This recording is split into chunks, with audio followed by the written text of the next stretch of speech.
नमस्कार, capital TV का खास शो राहुल का अग्निपथ देख रहे हैं आप। मैं हूं आपके साथ पूजा। राज्यसभा चुनाव को लेकर सियासी हलचल तेज है और कांग्रेस पार्टी के अंदर जबरदस्त बवाल है। लंबे इंतजार के बाद कांग्रेस ने राज्यसभा चुनाव के नामांकन के आखिरी दिन अपने 6 उम्मीदवारों के नामों का ऐलान किया। वरिष्ठ वकील अभिषेक मनु सिंघवी गांधी परिवार और कांग्रेस के कानूनी कवच है, तो जाहिर है उनका राज्यसभा जाना तय था। सिंघवी को तेलंगाना से एक बार फिर रिपीट किया गया है। वहीं दूसरी सीट से कांग्रेस के उम्मीदवार तेलंगाना कांग्रेस के उपाध्यक्ष वेम नरेंद्र रेड्डी हैं। साथ ही छत्तीसगढ़ से आदिवासी महिला नेता फूलो देवी नेताम को लगातार दूसरे कार्यकाल का मौका दिया गया। हरियाणा से दलित नेता करमवीर सिंह बौद्ध, तमिलनाडु से राष्ट्र सचिव क्रिस्टोफर तिलक और हिमाचल प्रदेश से कांगड़ा के जिला अध्यक्ष अनुराग शर्मा को पार्टी ने राज्यसभा भेजने का फैसला लिया। पर इस फैसले से कांग्रेस के भीतर बवाल की शुरुआत हो गई है।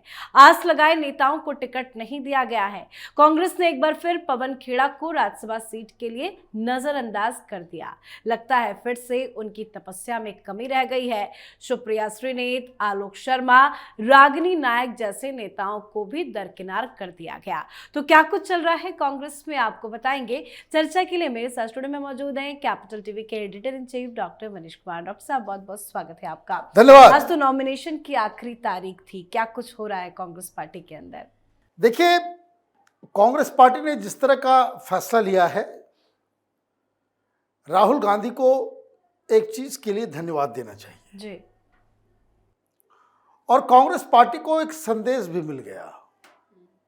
किस परिस्थिति में लिया गया वो अलग कहानी है, लेकिन एक बात तो तय है, ये गालीबाज, गंदी गंदी गालियां और पब्लिक डिस्कोर्स में गंदगी फैलाने वाले नेताओं का नाम इस लिस्ट से गायब है।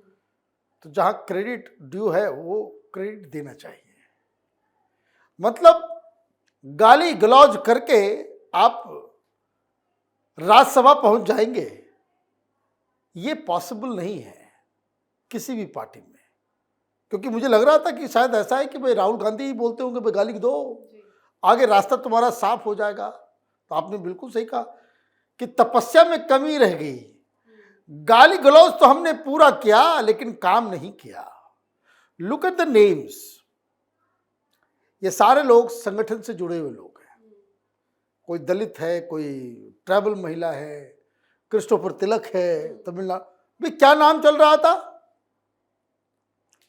पवन खेड़ा की तो जो घोर बेइज्जती हुई है, ये चला गई खबर, लोग चला रहे थे। हमने कहा था कि नहीं वो नाम नहीं है, लेकिन अखबारों में देखिए कि सोनिया गांधी ने चिट्ठी भेजी है,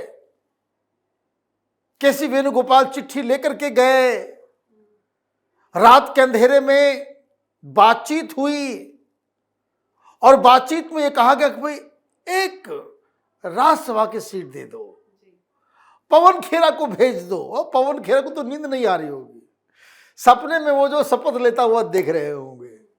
लेकिन मालूम चला पर्चा खुला तो वहां क्रिस्टोफर तिलक का नाम आ गया। तो ये आप देखिए कि पब्लिक डिस्कोर्स खराब करने की वजह से इसका मतलब ये है कि decision making takes place in a different environment. लेकिन सब कुछ अच्छा नहीं है, ये बात भी आप समझ लीजिए। अनुराग शर्मा को वहां से सुप्रिया श्रीनेत की बात चल रही थी, बहुत वाले अखबार वालों ने छाप दिया। भाई गाली देने में तो उस्ताद है। लिस्ट में अगर नाम आ जाता तो फिर कांग्रेस पार्टी में होड़ लग गई होती कि सब आदमी गाली गलौज शुरू कर दो। वहां अनुराग शर्मा को दिया गया। क्यों दिया गया?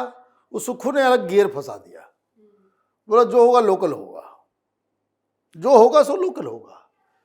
तो ये सारे लोग, आलोक शर्मा हो, अलका लांबा हो, रागिनी नायक हो, पवन खेड़ा हो, ये सारे लोग जो चेहरे दिखते हैं, प्रेस कॉन्फ्रेंस करना और ये करना वो करना, ये लोग जो है, मुझे तो नहीं मालूम कि क्रिस्टोफर तिलक का लोग चेहरा भी जानते हैं, अनुराग शर्मा का लोग चेहरा भी जानते हैं। और ये हिमाचल में जो सीट वैकेंट जिनके नाम से हुआ है, आनंद शर्मा बड़े कांग्रेसी लीडर, मिनिस्टर रहे, उनका पत्ता काट दिया गया।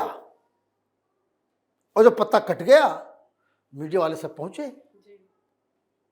अब ये समझिए कि क्या उन्होंने बात की और क्या उन्होंने बताया और क्यों राहुल गांधी और सोनिया गांधी की साख दिनों दिन खत्म होती जा रही है। Anand Sharma was the person जो राज्यसभा के अंदर अकेला वो आदमी कांग्रेस पार्टी को डिफेंड करता रहा। वो व्यक्ति यूपीए सरकार के दौरान तमाम तरह के विदेश नीतियों, मिनिस्ट्री ऑफ कॉमर्स के वो मंत्री थे। जिस तरीके से उन्होंने डिफेंड किया कांग्रेस पार्टी को, वैसा मुझे तो आसपास अभी के लॉट में कोई नजर नहीं आता। लेकिन बड़े उदास भी, उन्होंने कई सारे कंप्लेंट्स भी किया कांग्रेस पार्टी को लेकर। क्या उनकी जो नाराजगी है, जो उन्होंने मीडिया से बातचीत में कहा है, क्या वो विद्रोह करेंगे, ऐसा लग रहा है? अब देखिए उन्होंने क्या कहा। उन्होंने कहा कि देखिए, राजनीति में आत्मसम्मान की एक कीमत होती है और ये जो आत्मसम्मान, मैंने जो बार बार बीच बीच में चीजों को उठाया, जैसे वो भी थे साथ में प्रधानमंत्री की यात्रा में, जो वो अलग अलग जो टीम बनाई गई थी ऑपरेशन सिंदूर के दौरान, तो वो भी विदेश गए थे। तो जो लोग उस ग्रुप में शामिल हुए वो सबको दरकिनार कर दिया गया। भाई कम से कम आपके पास एक्सपीरियंस लोग होने चाहिए ना। अभी राहुल गांधी के आसपास कितने लोग हैं जो यूपीए सरकार के दौरान मंत्रिमंडल में थे? कितने लोग हैं जिनको सरकार चलाने का एक्सपीरियंस है? नहीं है। ये राहुल गांधी की दिक्कत है कि अपने से तजुर्बेकार, अपने से ज्यादा एक्सपीरियंस्ड, अपने से ज्यादा पढ़ा लिखा, अपने से ज्यादा जमीन से जुड़ा हुआ अगर वो व्यक्ति सामने नजर आता है तो राहुल गांधी का कॉन्फिडेंस हिल जाता है। ये टिपिकल वो अंडर कॉन्फिडेंट व्यक्ति, कॉम्प्लेक्स इंफीरियरिटी कॉम्प्लेक्स में ग्रसित व्यक्ति की यह निशानी है। तो लोगों ने पूछा कि भाई अब क्या कीजिएगा? बोला भाई कुछ नहीं करेंगे, हम हिमाचल प्रदेश में जनता के बीच जाएंगे, हमें टिकट नहीं मिला, अब इसके लिए हम 10 जनपद के व्यक्ति से नहीं बात करने वाले। तो आपने जो बात कही कि ये विद्रोही हो गया, कि वो उससे बात नहीं करेंगे, तो बात तो कोई और फिर करेगा जाकर के, फिर भारतीय जनता पार्टी ही बात करेगी।